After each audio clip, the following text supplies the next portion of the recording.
정전요소 관리 마지막 시간이므로 사례 등을 소개하면서 좀 길게 진행하겠습니다. 최종현 사장학의 안전관리에 대하여 알아봅니다. 일본 후쿠시마 원전 사고로 발생한 방사능 문제가 원자력 발전의 안전 문제를 새삼스럽게 제기한 것이 벌써 오래전 일이 되었습니다. 그보다는 좀 위험도가 낮다고는 하겠지만 화학공장, 특히 정유라든지 석유화학공장 같은 시설은 항시 폭발의 위험을 안고 있다. 인화성 물질인 기름, 석유화학 제품 등을 다루는 까닭도 있지만 높은 온도, 높은 압력 조건 하에서야 물질들을 반응시켜 더 유용한 물질들을 만들어낼 수 있기 때문이다. 높은 온도뿐이 아니라 어떤 공정은 섭씨 영하 200도 밑으로 내려가 절대 0도 섭씨 마이너스 273도에 접근하는 낮은 온도에서 운전되기도 합니다. 화학공장 구경을 해보신 분은 아시겠지만 공장 한 구석에 보면 시설과 상당한 간격을 확보한 곳에 거대한 굴뚝이 설치되어 있는 것을 발견할 수 있다. 이름하여 플레어 스택이라고 하는데 직역하면 불꽃 굴뚝이니 폐가스를 태워 없애는 굴뚝이다. 정상 운전 시에는 불꽃이 보이지 않을 정도로 매우 작아서 불이 붙어 있는지 꺼져 있는지 어두운 밤에만 겨우 확인할 수 있을 정도이지만 공장 운전에 크고 작은 사고가 생기면 사고 부위 탑조류에 달린 압력 조절 밸브가 자동으로 열리는 까닭에 폐가스의 양이 늘어나서 그 불꽃 크기가 수미터 내지 수십 미터 크기로 늘어나 육안으로 확인될 뿐 아니라 주위 지표면까지 폭사열이 전달되어 부근에 잘못 접근하면 자칫 화상을 입게 되는 경우도 있다.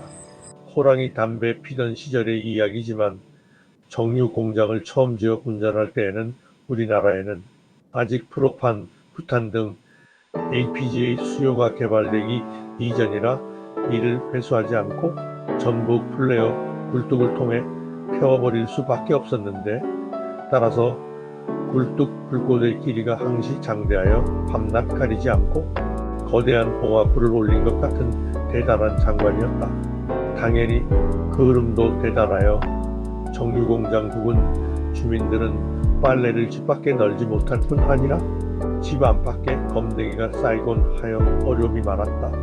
요즘 같으면 명백한 공해라 주민소원, 환경단체 등살에 공장 운전이 불가능한 형편이겠지만 당시에는 이를 산업화의 회풀이라고 명명하여 울산시가 산업화의 표상으로 자랑 삼았으니 주민들은 어디다 하소연해 볼 기회조차 없었던 아이러니도 있었다. 조금 전문적인 이야기가 되지만 화학공장을 설계할 때 가장 중요한 안전시설인 이 플레어 스택의 크기는 어떻게 정할까? 공장이 중대한 운전상 사고를 당해 긴급 조업 중단에 돌입하는 가혹한 조건을 상정하여 이때 방출되는 모든 폐가스를 소각 처리할 수 있도록 그 크기를 키워놓게 된다. 통상 운전의 조건에서 필요한 소각 능력의 수백, 수천 배에 달하는 과잉 능력이지만 이 굴뚝의 설치는 안전관리가 그 목적이기 때문이다. 그러므로 뒤집어 이야기하면 생산 제품의 원가에는 이 안전과 관련된 숨은 투자 비용이 포함되어 있다 할 것이다. 이야기가 조금 빗나가지만 개발도상국의 산업 경쟁력에는 이와 같은 안전 비용, 공해 방지 비용, 환경 관련 비용 등을 원가에 과소 계상한 어드밴티지가 상당 부분 있기 마련이다. 우리나라 산업도 개발도상에 있는 상당 기간 동안 이 어드밴티지를 활용하였던 것이 사실인데 이제는 상황이 반전하여 분야별로는 세계 표준을 상회하는 가혹한 규제 기준을 만족시켜야 하는 경우도 다수 있다고 합니다. 화학공장은 한번 폭발하게 되면 그 인적, 물적 손실이 막대하고 환경오염의 결과 역시 대단히 엄중하다. 그러나 그렇다 하여 안전관리를 지상목표 삼아 시설을 설계하면 어떤 결과가 나올까? 사고 확률에 비해 엄청나게 과잉 설계된 시설을 갖게 되고 그 결과는 원가 경쟁력의 부담을 지우게 된다. 그러므로 안전관리가 아무리 중요하다 해도 기업 본연의 목적인 이윤극대화를 고려해 넣지 않으면 이미 관리의 의의를 상실하게 된다. 이런 기조 하에서 최종현 사장학의 안전관리는 아래와 같이 정의되었다.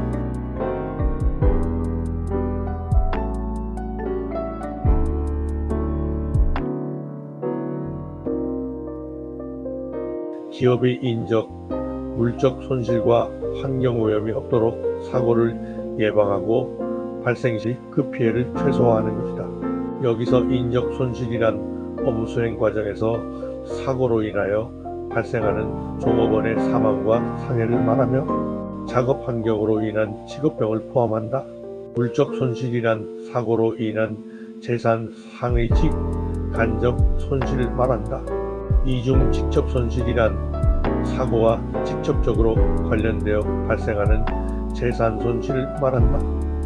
간접 손실이란 사고의 처리와 복구 등에 소요되는 인력과 시간 손실, 조직 분위기와 종업원의 의욕 저하 등으로 인한 생산성 저하, 예상 수익의 감소, 대외적 신용 실추 및 기업 이미지 저하 등을 말한다.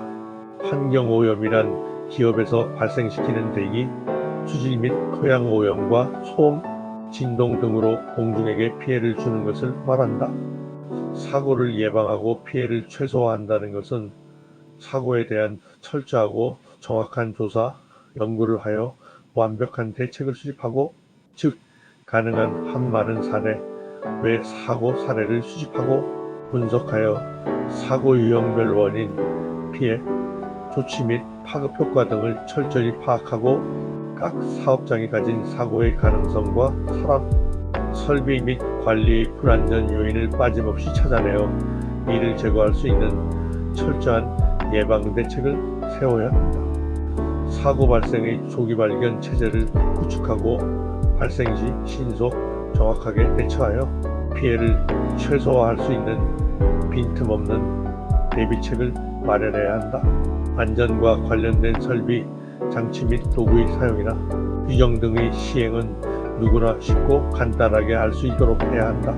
조사, 연구에서 집행에 이르는 일련의 관리 활동은 수시, 주기적으로 점검, 확인하고 수정, 보완해 나가야 한다. 안전관리는 이윤극대화를 뒷받침하는 것으로서 최소의 비용으로 가장 효율적으로 실행될 수 있어야 한다. 마지막 부분에서 안전 또는 환경관리라는 미명하에 과도한 투자나 비용이 투입되는 것을 경계했음을 확인할 수 있다. 도롱뇽 생태계 보호라는 허울 좋은 명분으로 터널 공사를 지연시켜 수조 원의 사회적 비용을 야기해 놓고도 눈 하나 깜짝 안 할 수도 있는 언필칭 환경운동과 정부의 무책임과 방만함을 겪은 일이 저간에 있었다. 이런 식의 사고는 어떤 사회에서도 용납되지 않아야 되는 것이기는 하지만 일거수일투족의 안정과 성장을 걸고 이윤극대화를 통해 영구의 존속, 발전하기를 도모하는 기업으로서는 더욱이 생각 자체도 해보면 안 되는 터부의 영역이기도 한 것이다. 전문적인 이야기가 되어 재미가 없을지 모르겠으나 안전관리 수펙스 추구 사례 하나를 이야기하려다 도롱뇽 때문에 열받아서 서두가 길어졌다. 필자가 경영하던 SK옥시케미칼주에서 기존 공장의 용량을 30%가량 확장하는 공사를 벌이게 되었다. 바꿔야 할 탑조류, 구동장치 등은 바꾸고 키워야 할 곳은 키워서 이른바 병목현상을 없애주어야 하는데 문제가 앞서 언급한 안전시설인 플레어스텍에 생겼다. 확장 공사의 설계를 맡은 엔지니어링 회사의 판단에 따르면 기존 시설에 설치된 플레어 스택의 용량에 여유가 없어서 새로이 별도의 플레어 스택을 추가로 설치하든지 아니면 기존 시설의 폐가스 배관 구경을 비현실적으로 큰 사이즈로 키워야 한다는 것이었다. 새로운 플레어 스택을 세우는 일은 원래부터 협소한 지역에 세운 공장이라 필요한 부지를 구할 수 없어 물리적으로 불가능하다고 판단되었다. 그렇다면 두 번째 옵션을 선택하여야 하는데 이 경우도 대형 파이프를 얹어 놓을 장소와 받침대 시설의 규모, 높이가 문제가 되었다. 비유하자면 로켓 발사대 같은 시설을 20m 간격으로 설치해야 한다고 상상해 보시라. 이 역시 불가능한 옵션이었던 것이다. 그렇다면 안전시설 설치 불가 때문에 생산시설 능력 확장을 포기한다?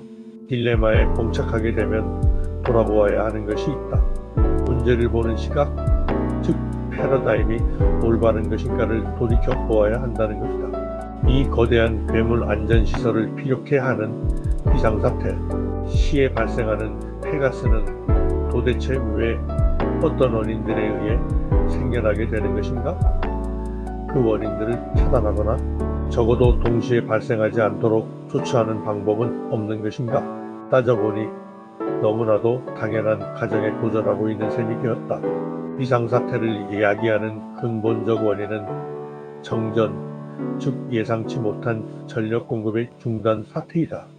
공장의 동력은 전력과 고압전기에 의한 동력 두 가지 공급원에 의존하고 있었는데 그중 전력은 한국전력으로부터 공급받는 외부 전력과 공장 내에서 고압전기와 전기를 동시에 생산하는 열병합 자갑 보일러 시설에 의존하고 있었다. 외부 공급 전력이 중단되면 당연히 내부 동력 시설도 비상사태를 맞게 되므로 공장은 전력과 고압전기, 동력을 연쇄적으로 잃는 무동력 상황에 빠지게 되고 이런 가혹한 상황을 상정하여 안전시설의 설계 용량이 정해져 있는 것은 너무나 당연하다 할 수 있습니다. 자, 그러니 이제 어떻게 한다? 독자 여러분은 이미 눈치채었겠지만 해답은 패러다임의 전환에 있습니다. 콜럼버스의 달걀이었다는 이야기이다. 내부 동력시설이 외부 전력과 완전 분리되어 독립적으로 운영되면 문제가 해결되지 않겠는가? 그런데 이렇게 되도록 시스템을 바꾸려면 어떤 투자가 필요하며 그 투자 비용은 가상 괴물 플레어 스택을 설치하는 옵션의 가상 투자에 비해 어떤가? 자, 이제 물리적 가능 불가능의 문제가 경제성 문제로 바뀌게 된 패러다임 전환을 갖게 된 겁니다. 물론 이 문제 해결에는 다른 복병들도 있었다. 이렇게 동력 시스템을 바꾸었을 때 과연 두 동력 공급원이 동시에 트러블을 겪을 가능성이 천재지변에 준할 만큼 충분히 낮은가에 대하여 보험회사, 특히 재보험을 맡는 영국의 로이드 보험회사의 인증을 받아낼 수 있느냐 없느냐가 다음 해결해야 할 관건이었다. 기술적인 이야기가 많으므로 더 이상의 설명은 생략하겠다. 강조하고 싶은 점은 이 안전관리 문제를 스펙스 추구를 통하여 해결함으로써 공장은 평상 조업 시에는 전혀 쓸모없는 괴물 플레어 스택과 관련 배관시설 파이프라인을 설치하는 대신에 약간의 투자를 통하여 평소에 꼭 갖고 싶었으나 투자 지출의 타당성을 입증하지 못해 투자를 감행하지 못했던 정전시 고압 수증기를 스탠바이 동력으로 유지할 수 있는 시스템을 얻게 되었다. 근본적으로 폐가스의 분출량을 절반 이하로 감소시킨 해법이었으므로 비상사태 시 절대 손실을 줄이게 된 것뿐 아니라 기존 안전시설을 조금도 확장하지 않고도 그 능력의 여유를 보유하게 되었다. 후일 50% 이상의 디보틀네킹, 설비 효율화를 통한 창의적 조업도 증대에도 활용 가능하게 되었다. 이상 SKMS의 안전관리에 명기된 바, 안전환경관리는 이윤극대화와 맞물려 고려되어야 한다는 말을 설명하는 사례로서 기술적인 장황한 서술을 해보았다. 안전관리를 마지막으로 쉬운 말의 경영학, 정적요소를 끝맺는다. 이 뒤에 개발된 정보관리 등 정적요소 관리 정의가 있기는 하지만 정적요소는 앞으로 얼마든지 더 추가하여 개발해야 할 요소들이므로 최종현 회장이 경영자가 되고자 하는 젊은이들을 위해 편행 도전하는 자가 미래를 지배한다라는 책자에서 거론한 범위인 이쯤에서 마치는 것이 좋지 않을까 생각되기 때문이다. 긴 여정을 함께 해주셔서 고맙습니다.